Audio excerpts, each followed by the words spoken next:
7bet lažybos. 7bet. Dalyvavimas azartiniuose lošimuose gali sukelti priklausomybę. Kai trinkieriai siautėja, tai asistentai dažnai bijo prieiti jį nuraminti. Tu nebijotum? Nu, bijočiau, aišku. Bet tai tu greit bėgi, tavo čia privalumas. Tai va, čia mano vienintelis privalumas, bet...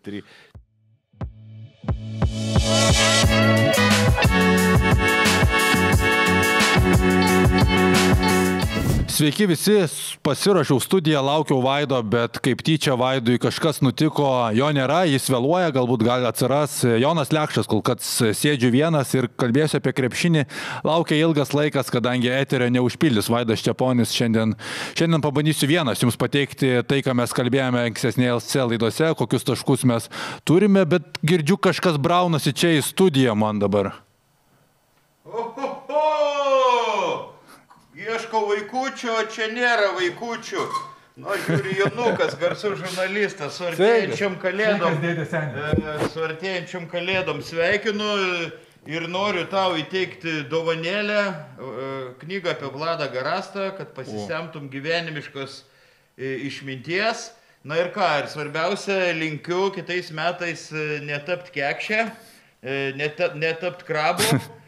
Va, o man tai žiūriu laikas jau lėkt pas vaikučius. Tai dėdė senis prisės, pakalbėsim, Vaido, tai nėra. Ne, tai bijau, kad atliksiu nekokybiškas paslaugas, geriau einu pas vaikučius, su jais gal kokybiškesnį darbą atliksiu. Nu ką? Gerai, ačiū. Aha, iki. Štai toks dėdė senio įsibrovimas į studiją, palinkėjo. Krabo turim vieną, kekšį irgi šiai dienai turim vieną. Ir tęsiam laidą. Nu ką, gavau dovanėlę iš dėdė senio, Vladas Garastas, Marytė Marcinkevičiūtė, tai pareigojo toliau mane domėtis krepšiniu. Šiandien irgi laukia ilga laida, nežinau kaip reikės užpildyti vienam eterį, kadangi suplanuota laida apie valandą laiko. Reikės dirbti, reikės kalbėti apie Eurolygą, reikės kalbėti apie LKL, reikės kalbėti apie vėluojančius žmonės ir reikės kalbėti apie tos ponus, kuriems reikia susirūpinti. Gerai, mėnesio apžvalgą padarysime. O ko tu ten stovi, ko tu ten gėdės? Žiūrėkit. Blemba vėluoju, gėda, žinai.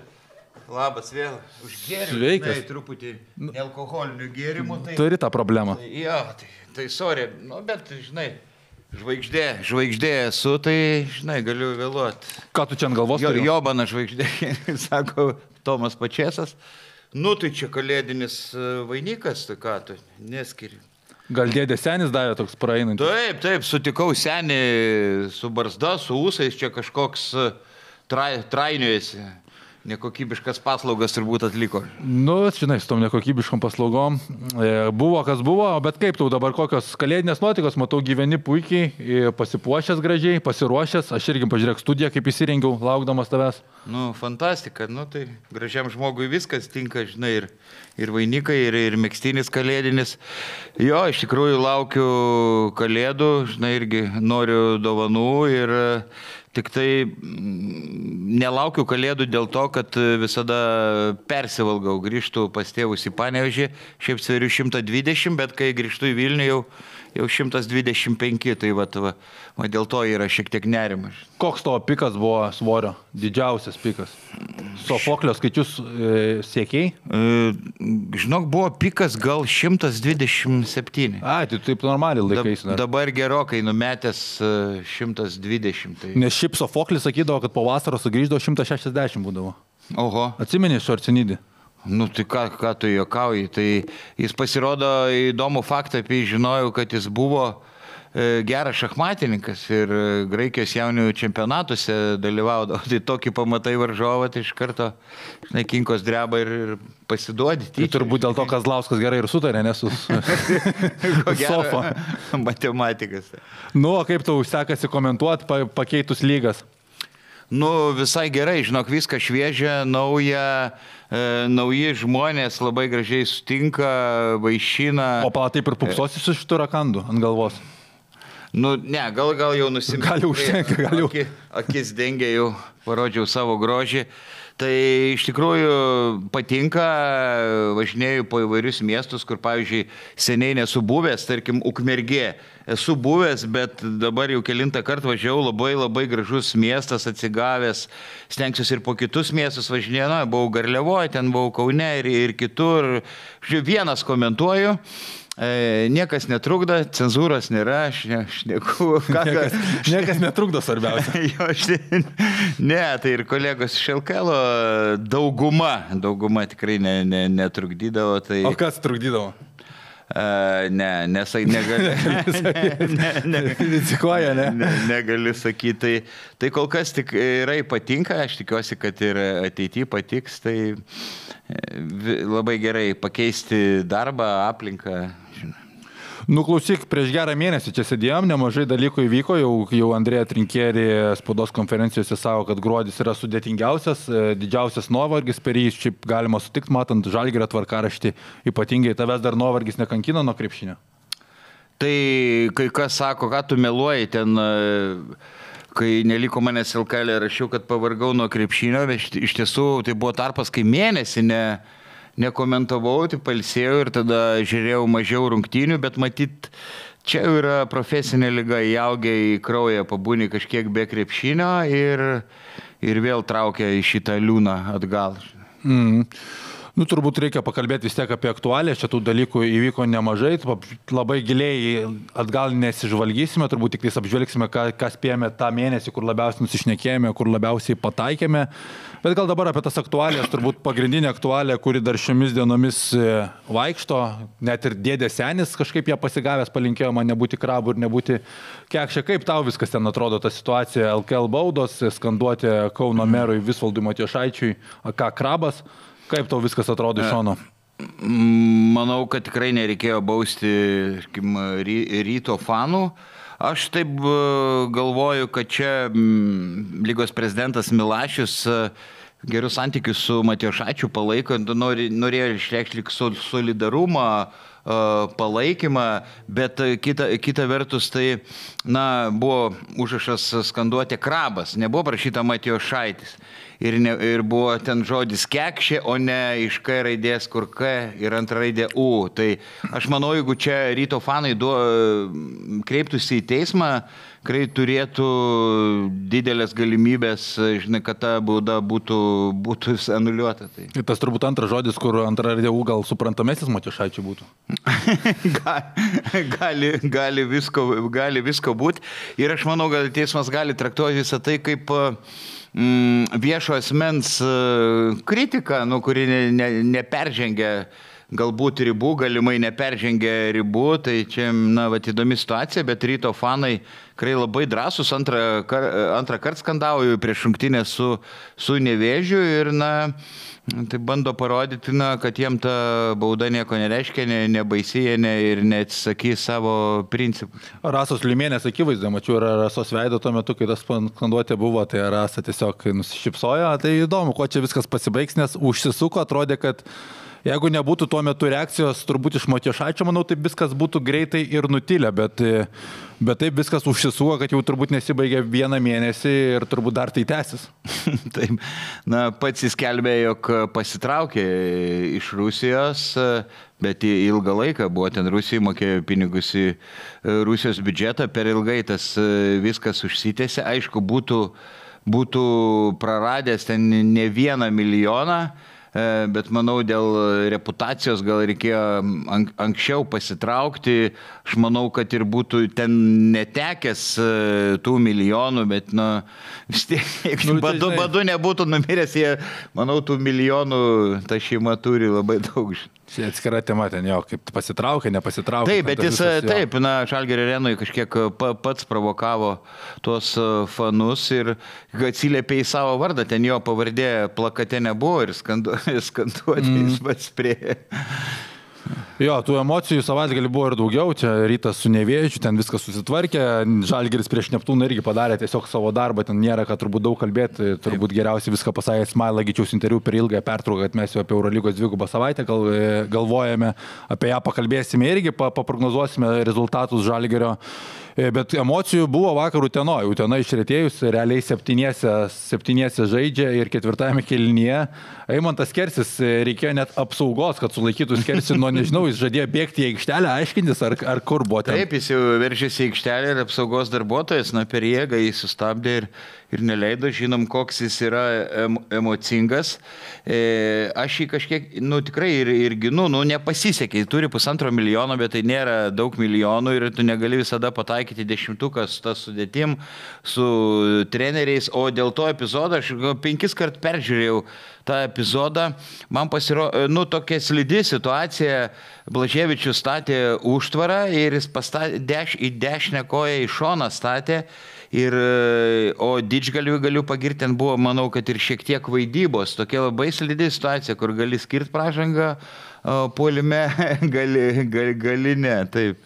Kaip tau pasirodė? Aš manau, kad ten Didžgalis gerai, jisai vis dėlto dar labai laibas, labai jaunas, taip tas kontaktas atrodė galingai, bet aš manau, kad ten klaidos teisėjai nepadarė, neskirdami nieko. Kartais man situacija atrodė 50-50 galėjo skirti, galėjo, ne, kaip sako Kersis, gal Didžgalvio dar negerbė, mažai žinomas, jaunas, bet tikrai darbštus ir žinau, kad ten žemesnėse lygose nesustabdo. Ten tokia pilka zona, o dar vienas mačas, kur tiesiog eilinį kartą bet Lietkabelis pasirodo taip, kad tu kiekvieną vakarą nežinai, ką iš jų gausi. Sugeba laimėti prieš Jeruzalės HPL, elitinį Europos turės klubą, po kelių dienų nuvažiuoja į Telšius ir pralaimė outsideriams, LKL mažeikiams. Taip, ir aš nekartą esu minėjęs, čia yra Lietkabelio bruožas. Ir kai kurie veteranai nenusteikia, kai jie žaidžia su potencialiai silpnesniais varžovais, jie negali pasiekti 100% koncentracijos, paskui jau ten bando susimti, bet per vėlų jau varžovai būna pajautę ritmą, tai čia Lietkabelio bėda jau tęsiasi keletą metų. Čia gal Čanoko bėda? Gal jisai nenuteikia pakankamai savo žaidėjų, bet reikia pagirti ir tikrai Marių Kiltinavičių, kaip radikaliai pagerėjo žaidimas, kai išėjo Šeškus, Kiltinavičius neblogas psichologas, iš karto, manau, rado ryšį su žaidėjais, o Virgis, tik girdėjau, kaip ten mačiau, rėkė šaukiantų savo žaidėjų ir jie pradėjo prieš jį protestuoti, kai kurie lagaminus susikrovė, kai kurie protestavo aikštėje, turbūt prieš trenerį. Kalbėjau su Šeškum, šiaip geras bičiulis, jis į Valsą mačiau šokai per gimtadienį su juo. Taip. Ką jis kalbėjo po to atleidimo? Taip, pasikalbam, jis sakė, kad ne jis rinko tą sudėtį. Kaip žinom, jį rekomendavo, prašė priimti vienas LKL vadovų. Vienas LKL vadovų, tai vienas iš R raidės vardu. Taip, ne jis komplektavo komandą, jis buvo tikrai labai nepatenkintas sudėtim, komplektacija, nesakysiu gal pavardėm, sako, net iš tų lyderių, sako, man to nereikėjo, to nereikėjo, bet manau, kad jis prarado ryšį su žaidėjais, kai pradėjo tenai šaukt ant jų, tai dabar, sako, smulkės sveikatos problemas, nori apsitvarkyti tokią mini operaciją pasidaryti, bet po truputį atsigauna, sakė, padės Prienų komandai šiek tiek rėmėjus suras, žaidžia regionų lygoje. Sūnus žaidžia Domantas. Taip, duos gal patarimų, bet dabar yra gera proga pailsėti. Bet aš manau, kad paskubėjo Šeškus nerdamas šitą darbą, nes dabar taip pagalvojus, tas Jonavos paskutinis sezonas irgi nebuvo susiklostęs, pasižiūri, kaip čia viskas Mažeikiuose pavyko, kaip to proceso nebuvo. Tai man sunku įsivaizduoti dabar LKL organizaciją, kuri norės dar Šeškų pasikviesti. Jeigu Prienų krepšinis netgis, aš nematau Šeškaus grįžtančio dirbti į LKL kaip vyr trenerių. Taip, iš tiesų situacija sudėtinga. Pasiūlymų iš užsienio irgi sunku sulaukti, vis tiek yra pramoko jis angliškai, bet vis tiek dar tas kalbos barjeras yra. Užsidarė Rusija, Ukraina, Baltarusija užsidarė. Šeškaus rinka. Šeškaus rinka.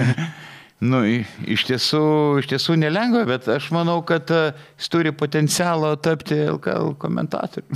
Turbūt, artimiau LKL komentatorius negu LKL vyr treneris dabar galvoju. Man tikrai būtų labai įdomu jo paklausyti, jis turi charizmą ir... Tai tave pakeistų, nepavydėtum? Tai pavydėčiau, aišku, pavydas graužtų bambą. Kritikuočiau tada į nuolat dėl prasto komentavimo.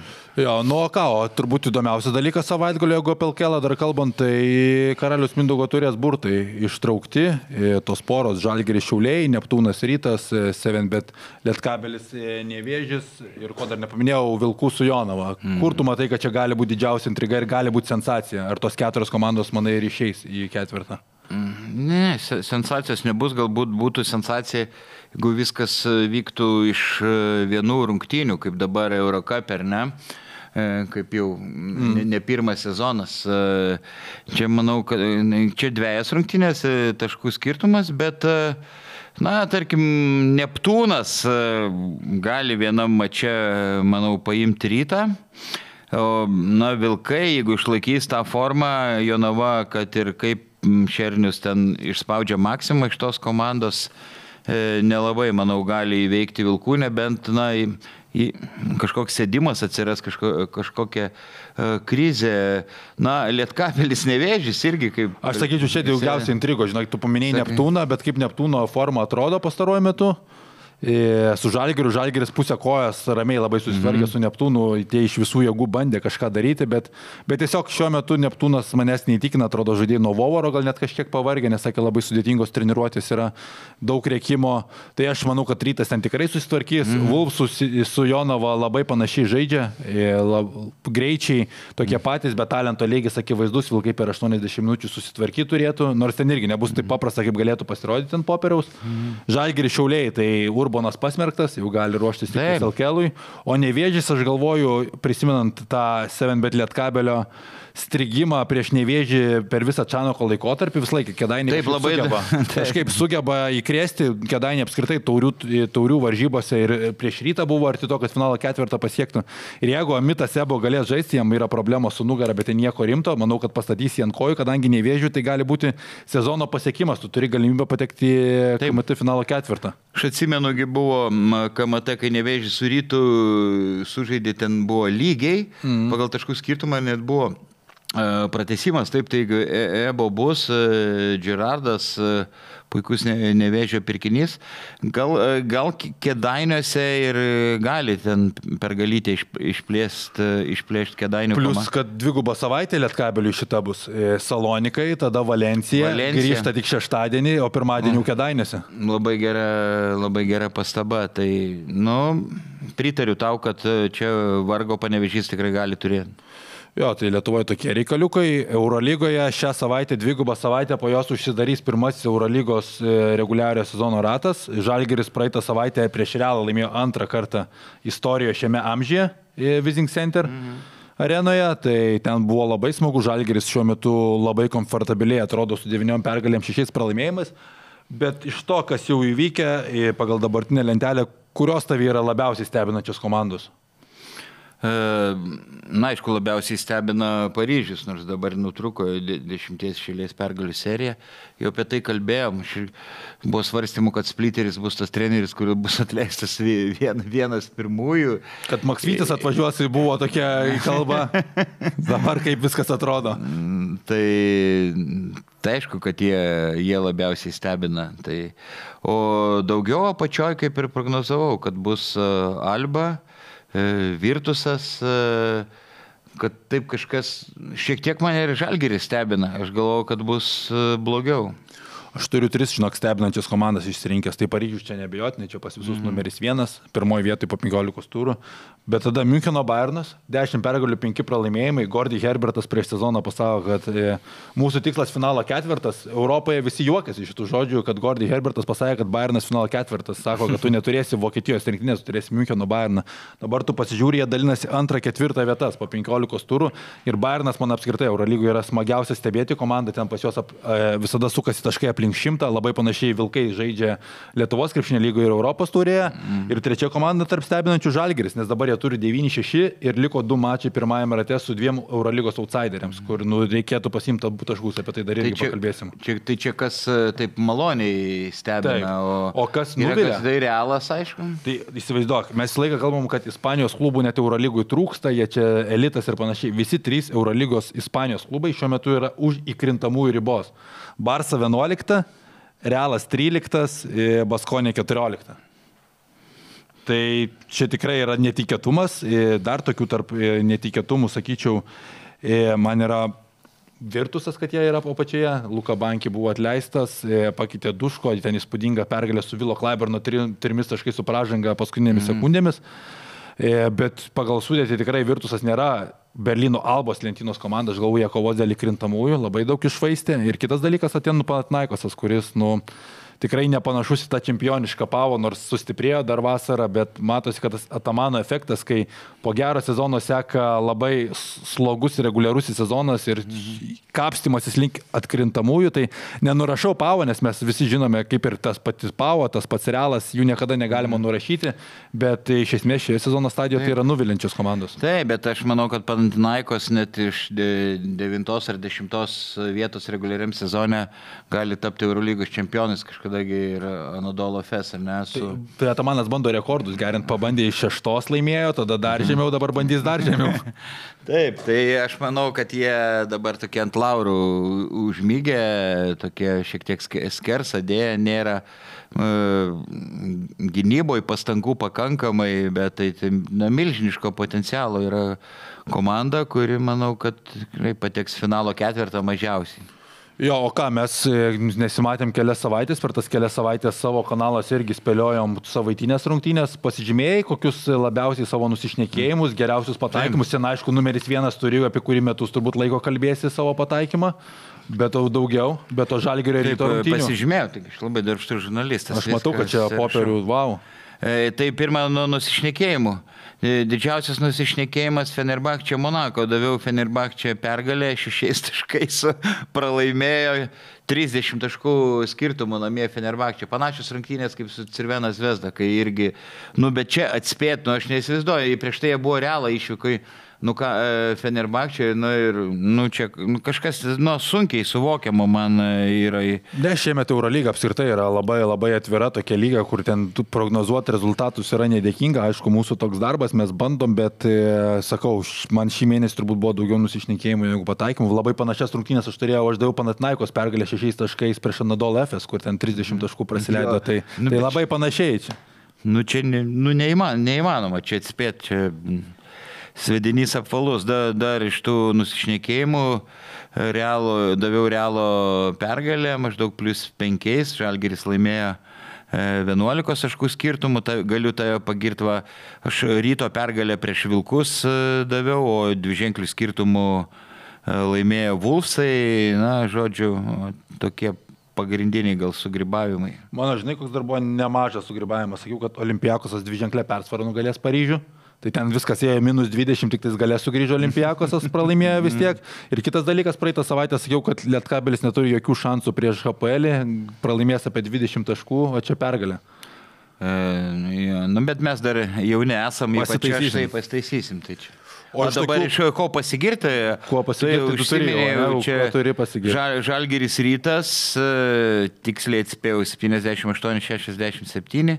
Bet prisipažįstu, tą rezultatą derinau iš anksto ir su kai kuriais žaidėjais abiejų komandų ir su treneriais, tai čia mano nuopelnų. Atsargiai, kad BK negautum šiais laikais su tokiais pareiškimais. Taip. Jau taip, kas beliko. Jau iš LKL BK gavau. BK iš LKL. Dar noriu pasigirti, Šiaurės Makedonija, Lietuva per plauką nespėjo, 81-8 daviau, baigėsi 8-2-7 per vieną. Šitas pas mus pateko irgi į mūsų spėjimų kategorijas, tai čia daug taškų labai gavai. Pakalbėsim ir apie tą bendrą lentelę. Iš mano tų tokių atspėjimų, tai turbūt Vulfs pergalė prieš TLO HPL prognozavau, kur praktiškai visi sakė, kad pralaimės prieš Šitūdžio Kariauną Vilką. Aš ne. Tu sakei, kad laimės? Kas sakiau, kad HPL'is ten podkaklios kovos laimės. Aš sakiau, kad Vilkai laimės, iš šitą pataikiau. Ir kitas dalykas, dar pataikiau, kad 6 taškais pralaimės Belgrade Žalgiris, būtent 6 ir pralaimėjo, tai tokie pora geriausių pastarųjų savaičių įvykių. Mano dar gerai, kad sakiau, Žalgiris prieš Efesą maždaug 10 laimės. Ir buvo 10, bet paskutinės sekundėse tapo po 13 taškų.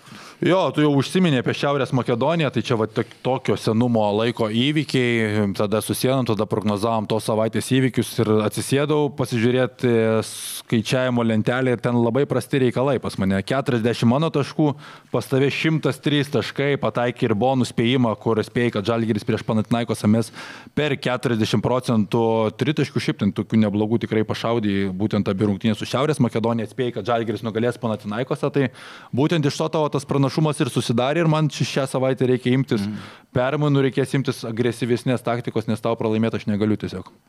Nu, tai neturiu tokios teisės. Būtų didelė gėda. Bet aš šį kartą pasistengsiu pro šalį šaudyti, nes žiūrom įdomu intriga ir aš taip... Tu pasistenk, kad tu mane pasivytum ir tada bus įdomiau visiems. Jo, mes matai, dar nežinom, iš ko mes lažinamės, dar mes tų pasiūlymų laukiam, žiūrovų, ten mačiau, tų pasiūlymų buvo, bet jeigu kažko nieko gero negausim, tai patys... Vienas pasiūlymas man patiko, kad kas pralaimi, nusiskuta galva plikai. Man visai nepatiko šitas. Nepatiko? Ne, visai. Ne, mano mama iškart infarktą ir insultą gautų. Nu ką, tai 6 rungtynės mano, 6 tavo, pradedam nuo mano pasirinkto mačo, Žalgiris Berlyne. Ir Žalgiriui galvoju, kad nebus Berlyne pagirių. Jie šiemet gerbė varžovus po pralaimėjimų Baskonijai. Eurolygos outsideris, Eurolygos gėda. Prieš Albą tu negali laimėti, tu prieš Albą gali tik pralošti, bet Žalgiris nepraloš, prognozuoja 86-81.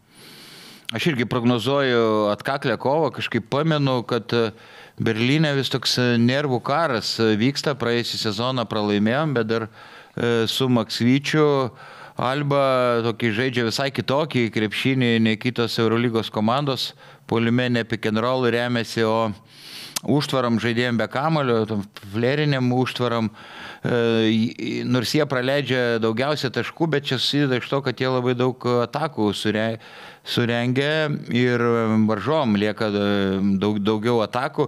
Tai aš prognozuoju, kad nebus labai rezultatyvios rungtynės, Žalgirio pergalės 75-72.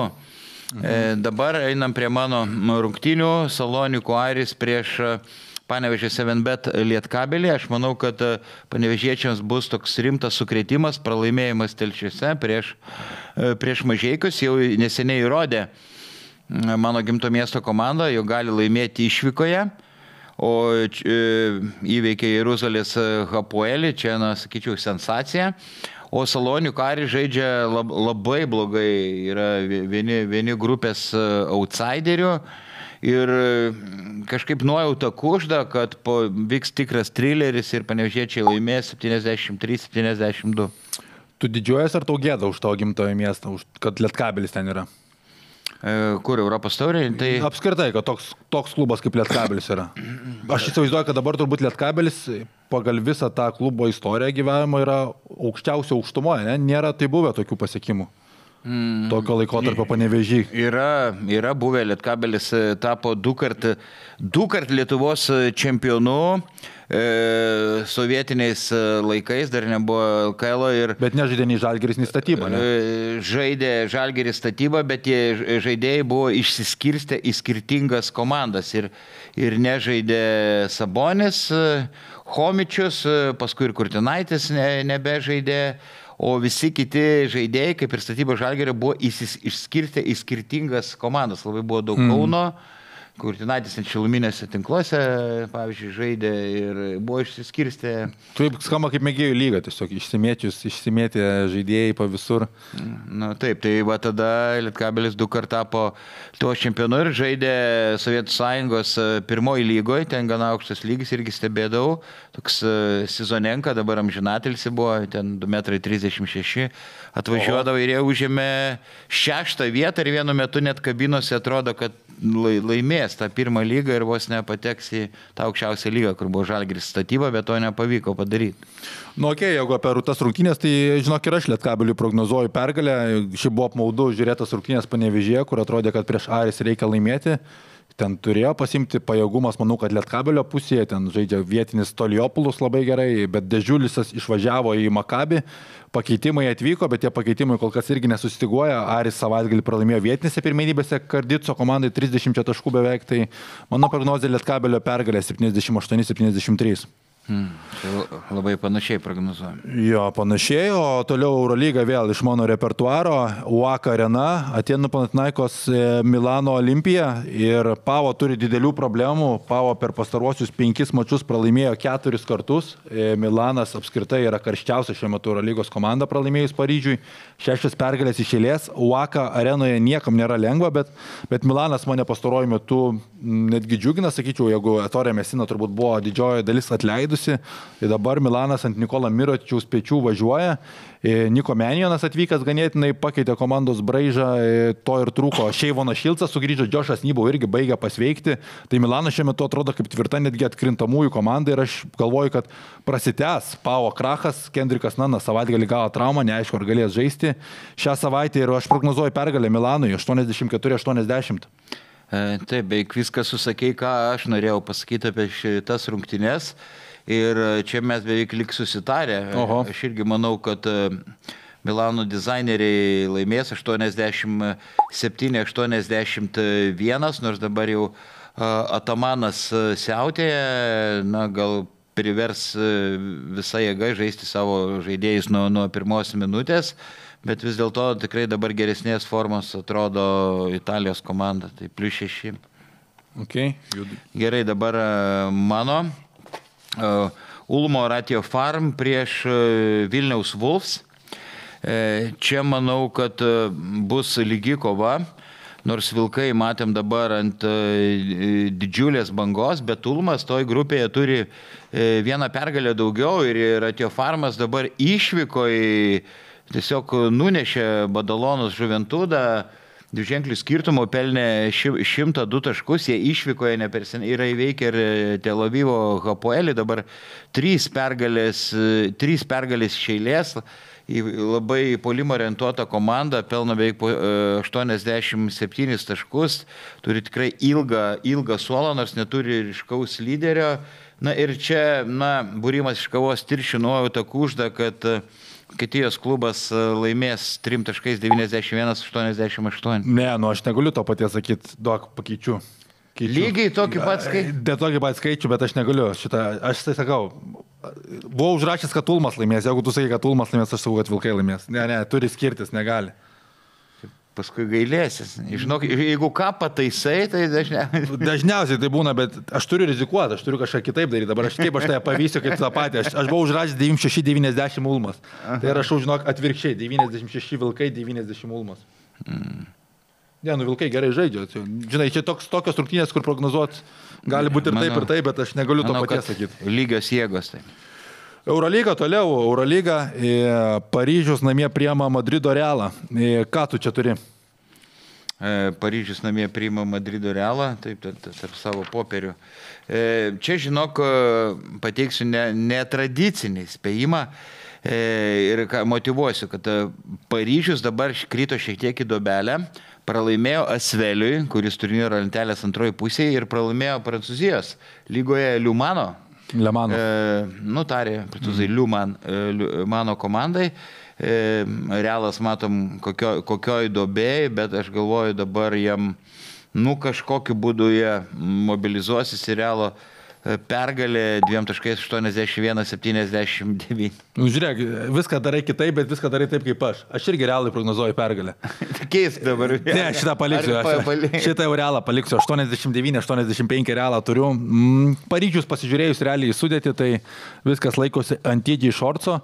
Kitoj pusėje dabar sutik, žinok, Facundo Campazzo, kuris lakstytis įkipti koją moka labai gerai. Realo gynyba, aišku, nėra kažkoks stebuklas. Bet, turėtų baiginėtis tą pasaką Paryžiaus, o Realo tu niekados negali nurašyti. Aš manau, kad jie vis tiek bus Eurolygos atkrintamosiose, kovos dėl finalo ketvirto ir aš prognozuoju, kad Realo atsigavimas prasidės jau šią savaitę. Tai aš irgi galvoju, kad Campazzo tas žaidėjas, kuris gali bent šiek tiek užmauti apynas ir Tidžiai Šorcui, ir Campazzo pasiūlo didelį kontaktą, išnervina žaidėjus, žinom, kad Šorcas labai emocingas žaidėjas, kartais nestabilus, tai tikrai tau dėl to pritariu. Einam toliau. Tu turi ką dar pasirinkęs? Taip, toliau eina mano pasirinkimas.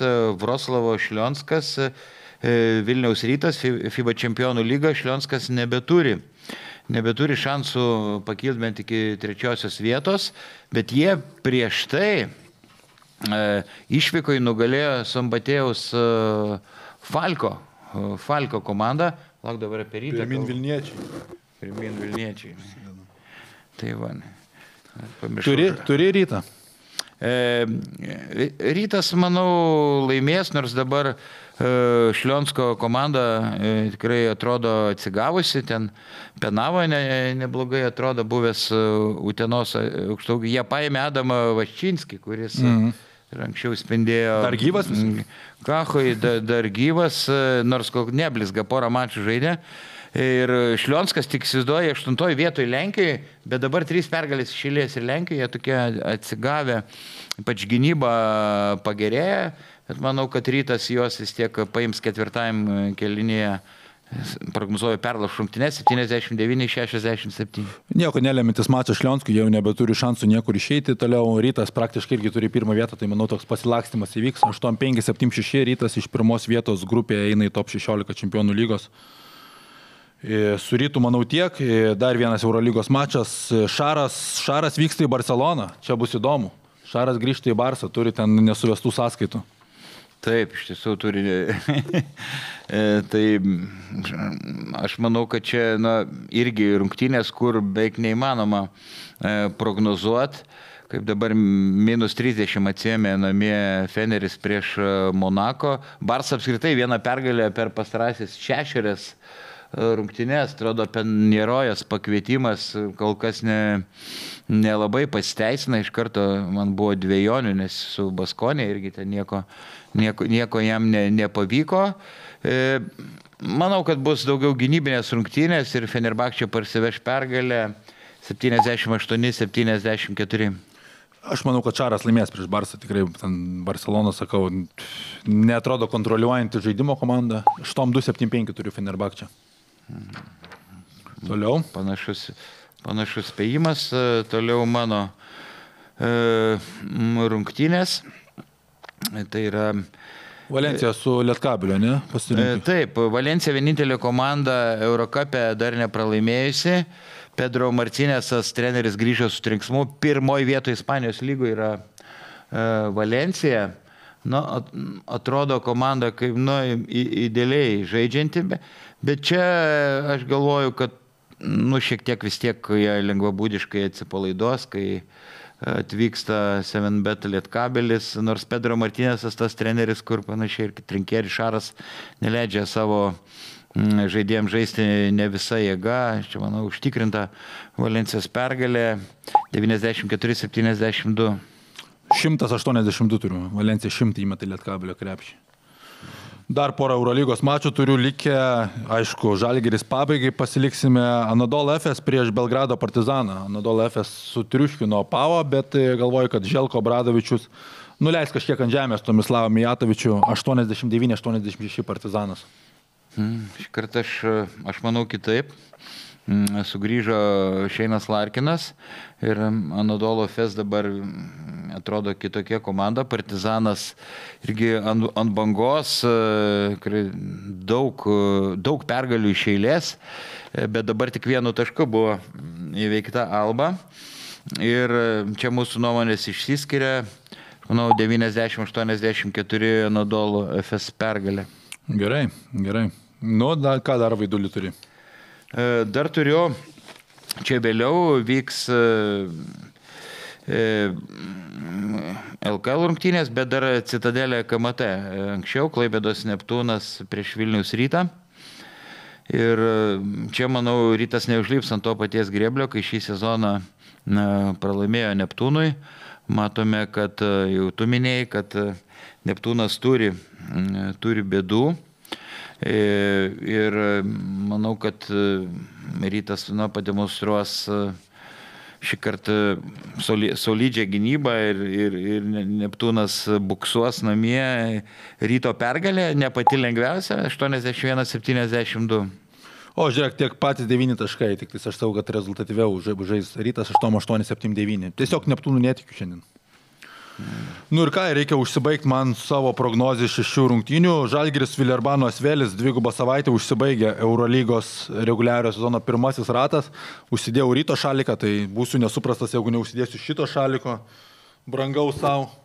Kauniečiai laimės 84-78. Tai va, man net baisu, dabar reikia sakyti, aš irgi galvojau, kad bus taigmenų, linkiu Žalgiriui pergalės, bet mano labai drąsi prognozė, kad bus kova iki paskutinės minutės ar paskutinių sekundžių.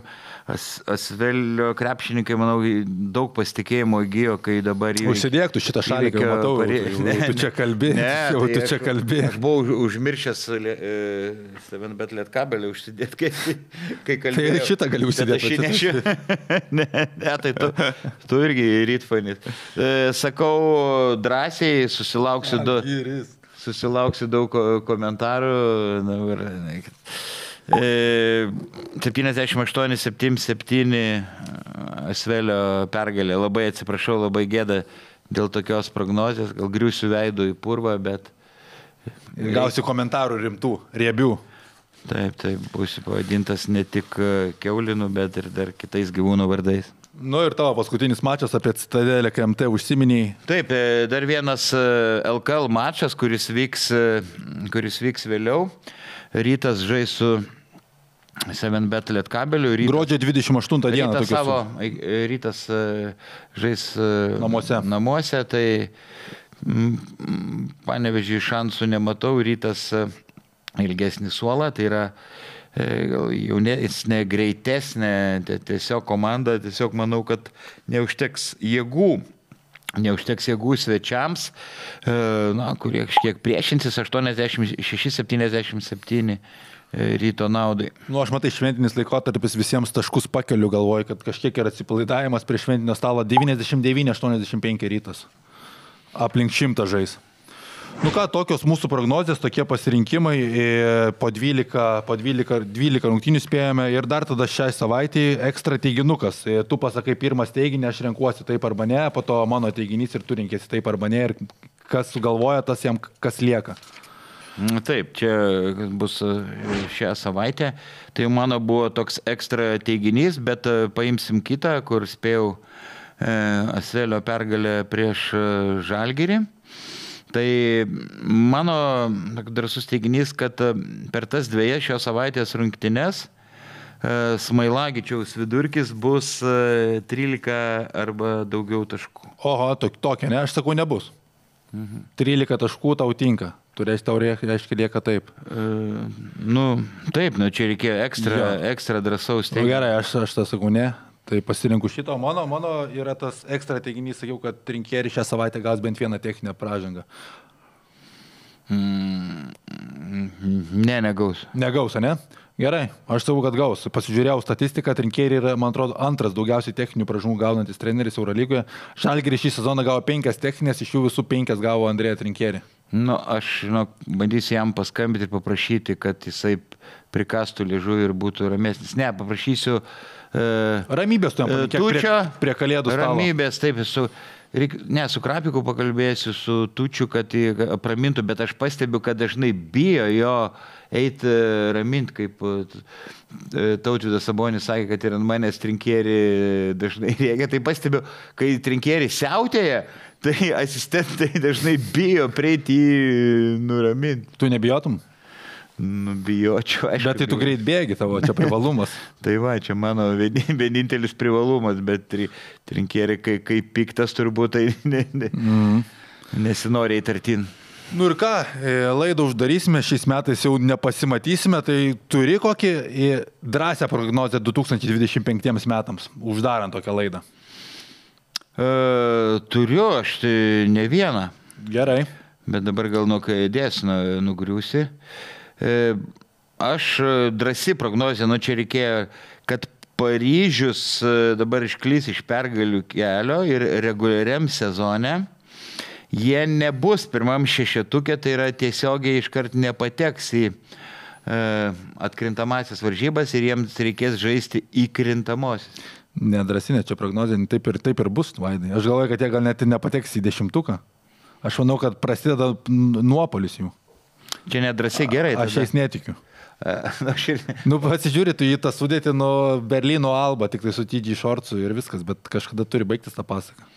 Tai sakai, čia nelabai drąsiai, galiu kitą drąsesnį. Kad mūsų dabar kritikuojamas Neptūnas, kai visi žaidėjai gaus po traumų gerą sportinę formą, kad LKL reguliariam sezone jie bus 4. Čia irgi toksai. Šiaip jo, čia jau drąsesnis, sakyčiau, mano aš kažkaip tokią drąsią prognozę pažiūrėjau tolimesniam laikui. Tai mano viena prognozių tokių, kad Vilkai pateks į Europos taurės pusfinalį. Aš taip toli žiūriu ir kažkaip galvoju, kad Vilkai viską turi, kad tai pasiektų. Visos kalbos labai greit nutilo nuo Alessandro Magro, visi nutilo, jau buvo atleidę pirmą mėnesį visi Italą. Dabar pasižiūri, kaip jie žaidžia, tai net smagu matyti, kad Lietuvos klubas gali tokiu tempu žaisdama dominuoti Europos taurėje. O kita prognozija, aš galvoju, kad tavo draugas Rimas Kurtinaitis sugrąžins Lietuvai medalius Europos čempionate. Oho, tu čia drąsiai, aš dar... Optimistiškai. Aš dar apie rinktinę kalbėdamas sakau, kad per kitus langus Kariniauskas bus 12. Žiūrėk, kodėl taip sakau. Nes šiandien pačias man šitą sakė. Čia jau net nebedrasi prognozė, čia faktas. Ne, jeigu nekris Kariniausko formą, labai patiko. Tai kad jinai turbūt kris nebegali, žaidžia ant suolo tiesiog. Su ten neblogai išėjo. Ne, Vaidas geras vyras. Matai, čia jisai Litiškis, korupcija, pačiasas irgi Litiškis, tai čia akivaizdu. Korupcija. Ką, turbūt tiek kalėdinis metas reikia mūsų žiūrovus irgi pamaloninti dovanomis, tai sugalvojom tokį konkursą, būtinai turite prenumeruoti mano kanalą, prenumeruoti Vaido kanalą prognozių, komentuoti šios savaitės Žalgirio pasirodymus, spėti tikslius rezultatus tiek prieš Berlyno Albą, tiek prieš Villerbano Asvelį ir nugalėtojų laukia tikrai rimtas prizas, kaip kalėdos, taip rimtas prizas.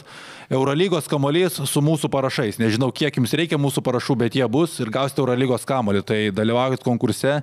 Tikrai prizas rimtas. Na, tai taip, aišku, čia ne juokas gauti kamuolį, tai drąsiai visi spėkit ir tik nespėkit kaip aš, kur skyriau Asveliui pergalę. Gal kaip tik čia bus pergalės receptas. O dabar dar būt palinkėjimą duok mūsų mėlyms Lietuvos gyventojams, tu Vaidai vis tiek toks užstalės esi valdovas. Taip, tikrai duosiu palinkėjimą. Atšveskit kalėdas su trenksmu. Sudrebinkit savo miestą ar kaimą. O kas yra tavo standartai su trenksmu?